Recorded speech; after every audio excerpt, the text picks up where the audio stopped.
What's going on, guys? Welcome back to the Shattered Backboard podcast. I know this is probably a little bit different of a video than you were expecting or than you're used to seeing because it is just me. We've had some scheduling conflicts with me and Gray as far as getting on together, but I'm gonna go ahead and record my reaction and let you guys know how I'm feeling about what has went down with LeBron James. So let's go ahead and get into it, man.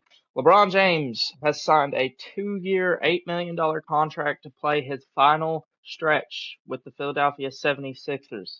A move that, has been long anticipated. We waited 23, 24 days, something like that, for LeBron to make a decision. I mean, I would wake up every morning like, hey, I wonder if LeBron's going to make a decision today. Well, he finally did. And it happened on a random Friday towards the end of July.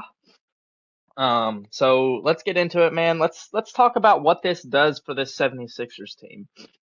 Well, immediately, I think that the 76ers team becomes one of the top teams in the East. I think that they're in the contention. I think that they might even be the favorite up there with the Knicks. I think it's 1A, 1B as far as the Knicks and the Sixers out East. You got to put the Knicks there after what they just done. But honestly, looking at that starting five, so now we have a developing backcourt with Tyrese Maxey and VJ Edgecombe, who are young and only going to get better. And then we bring in Jaylen Brown, absolutely fleece the Celtics for Jaylen Brown. And then we obviously bring in the greatest basketball player of all time, LeBron James, and then Joel Embiid at center. I think it's the best starting five in all of basketball as far as just pure talent. So just thinking about the depth pieces that they have, they drafted LeBaron Fallon, brought in Anthony Simons, and then they have Justin Edwards, Dom Barlow as their kind of forwards there. And then I don't know, as far as the backup center, I guess they got Dean Bona, Ariel Hukporti. Those are big question marks, especially with the health of Joel Embiid, because say Joel Embiid does not, stay healthy, who are they going to bring in his place? Is it going to be like a Dean Bona or Ariel Hukporti? Yeah, they're good. They're solid depth pieces, but they're just solid. They're not good. They're not championship level depth pieces, in my opinion. I don't know that they will need championship level depth pieces. Granted, Joel Embiid can stay healthy. But like I said, in a previous podcast, Joel Embiid has been a question mark his entire career. So it's hard to, be like, hey, we're not going to need them because we don't know. We don't know with Joel Embiid.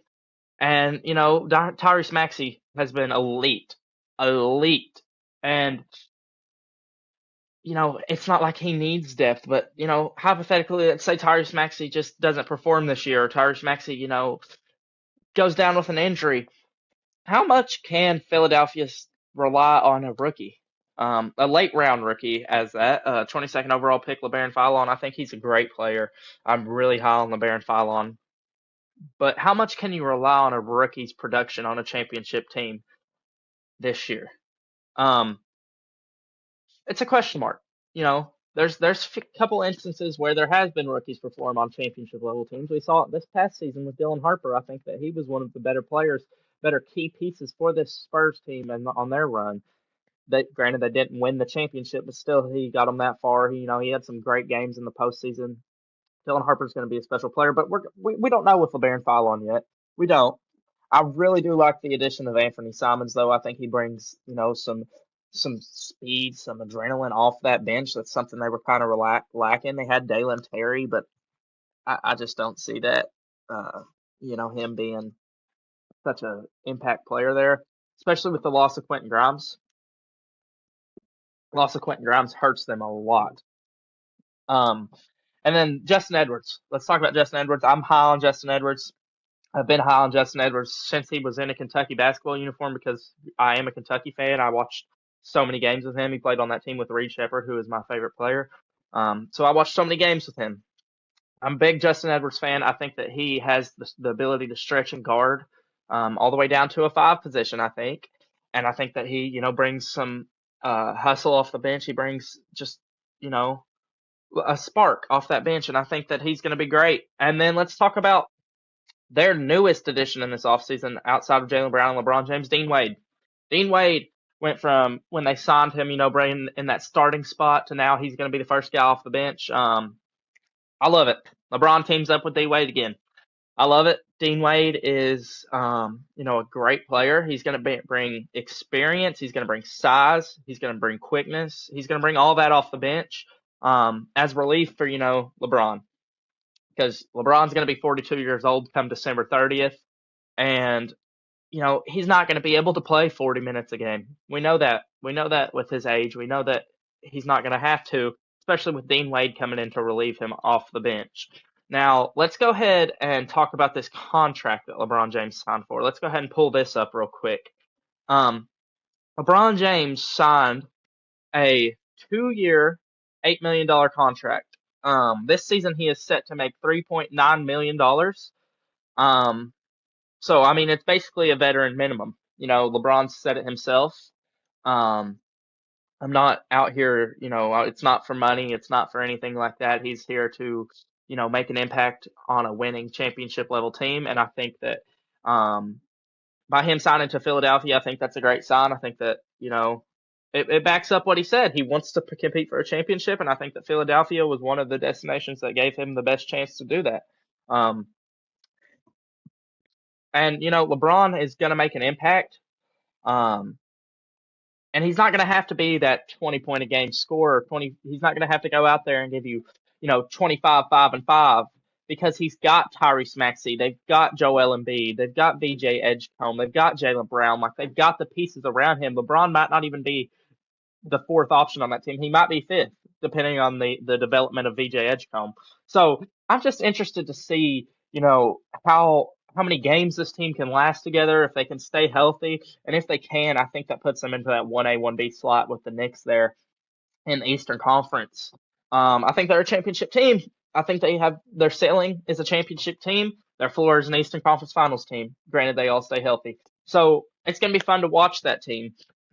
Like I mentioned earlier, the contract with LeBron, I've got a graphic here beside of me. LeBron James's average salary in his 2 years is $3.9 million, and 20-year-old LeBaron Fallon, the rookie who was just drafted to the Philadelphia 76ers, is set to make $4.4 million. So LeBron's taken less than a rookie. Greatest basketball player of all time at the age of 41 has signed a $3.9 million contract. And, you see these old guys who, go to join teams, late in their career and hopes to get a ring, hopes to, kind of ride that bench, be the eighth, ninth man off the bench, not play much, not really contribute much, and kind of ring chase in a sense. Yeah, LeBron straight up said, yeah, he is ring chasing.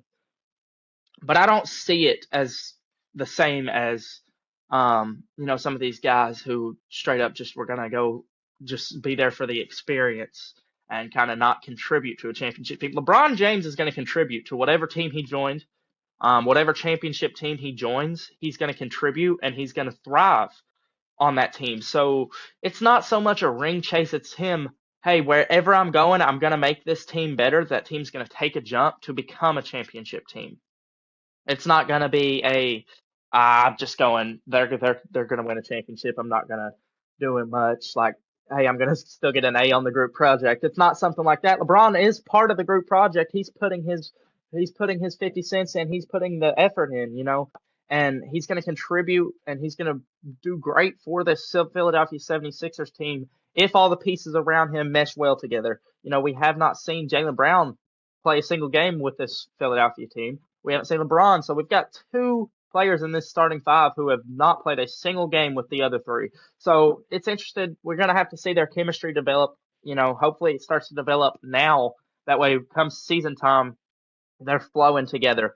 Another thing, I want to bring up LeBron James' statement because, wow, I mean, it was a statement. So he said, let's start. I thought I was done when the season ended. I wasn't ready to announce it, and I knew I needed some time to really decide, but I was pretty sure I played my last game. This is my last decision. So he said it's his last decision. Everybody kind of figured. LeBron's 41. He's on the verge of retirement.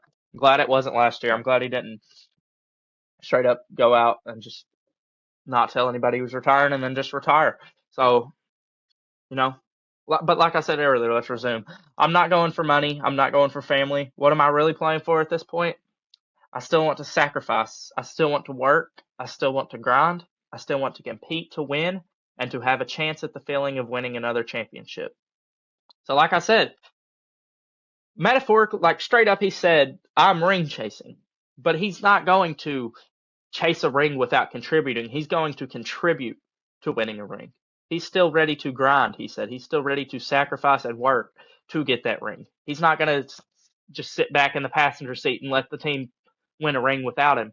He's going to contribute to that ring. He said, "I believe I can help make the Philadelphia 76ers a championship team, and I am so excited to energize a new fan base and start this incredible journey one last time. Thank you, LA. Miami, I'll forever love, and Northeast Ohio will always be home." So, wow. I mean, LeBron James, this is his final run.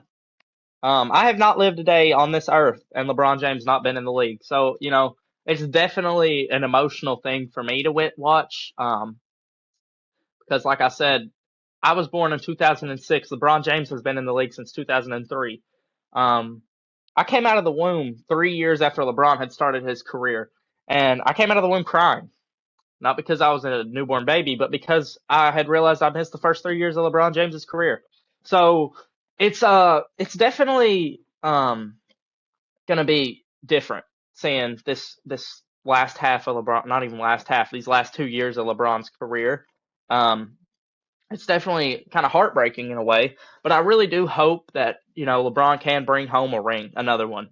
Um, I think right now, though, whatever happens from here on out, LeBron James's legacy is already solidified. In my opinion, he's the greatest player of all time.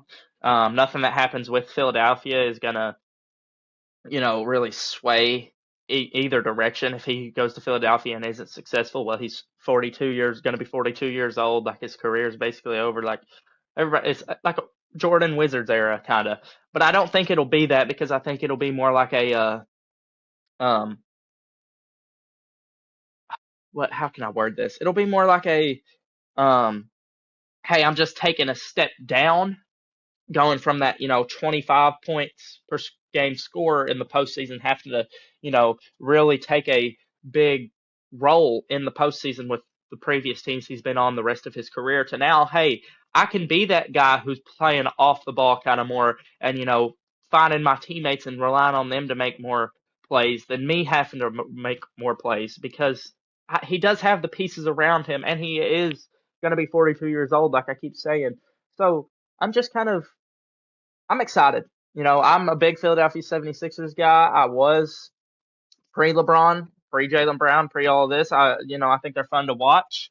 Tyrese Maxey is one of my favorite Kentucky basketball players ever. Like I keep mentioning, I'm a Kentucky fan. So I really do like watching Maxey develop. VJ Edgecombe was one of my favorite rookies to watch. So I'm super excited about it. I'm interested to see what the East looks like next year because there has been so many moves out East. The Knicks, obviously, great, just won a championship. So they're kind of up there. You got to put them in that 1A position. But I think that 1B is the Philadelphia 76ers. And, I think the Miami Heat are up in that contention too. I just don't think they are there yet. I think they have the potential to be there, but they're missing a few pieces. You see the Indiana Pacers, Tyrese Halliburton coming off of an injury. You know how great they were with Halliburton, made it to the finals, not last year, but the year before. Took that Thunder team to 7 games. Had Hallie not gone down with an injury, I think the Indiana Pacers would have probably ended up winning the finals. Tyrese Halliburton had one of the greatest playoff runs in modern NBA. So, it's going to be interesting to see what happens out east. Really in the whole NBA though, because the West is stacked. We've seen the Portland Trailblazers make some moves. We've seen the Oklahoma City Thunder and the San Antonio Spurs. They are still up there. They've also made some moves. Recently, Oklahoma City got rid of Lou Dort, so thank the Lord for that one. San Antonio Spurs bring on Tobias Harris. So, these teams are trying to get better in the offseason to, make them that championship team that solidify. But I don't see a clear favorite to win a championship. I say there's 4 or 5 teams that are in that contention that are like, hey, one of these 4 or 5 teams are probably going to win a championship, but we don't know who. And I think those 4 or 5 teams are, we'll start out west, the Oklahoma City Thunder, the San Antonio Spurs, and then I think it's the New York Knicks, the Philadelphia 76ers. And I think that's it. I think nobody else, I think everybody else is a question mark. It will be kind of a toss up if they made it that far. So, I'm interested to see it, but Um, LeBron James, man. LeBron James. Philadelphia 76ers. The city of Philly has got a lot to celebrate. Hopefully everybody can stay healthy. If it's one time for Joel Embiid to have a single healthy season, just to have a healthy season, a healthy run, now's the time. You got LeBron James, Joel. So there's a big weight on you to stay healthy. So let's see. Let's see. Come back to this video in about 4 or 5 months. We'll see if Joel Embiid's healthy. We'll see how the Philadelphia 76ers are faring. Um, but until then, I love it. I love LeBron on the Philadelphia 76ers. Wasn't who I thought he was going to. I thought he was going home to Cleveland. Gray did say he predicted it. He thought that he was going to Philly. He ended up going to Philly. So props to you, Gray. But that's gonna do it for today's reaction to LeBron James. We'll be having another episode dropping sometime later this week where we play a challenge. Stay tuned to see what that challenge is. But I'm 1-0 in challenges right now on this channel. Took Gray down in NBA Jeopardy. If you haven't watched that already, go ahead and watch that. That's a great one. Shout out Jaden Bradley. But until next time.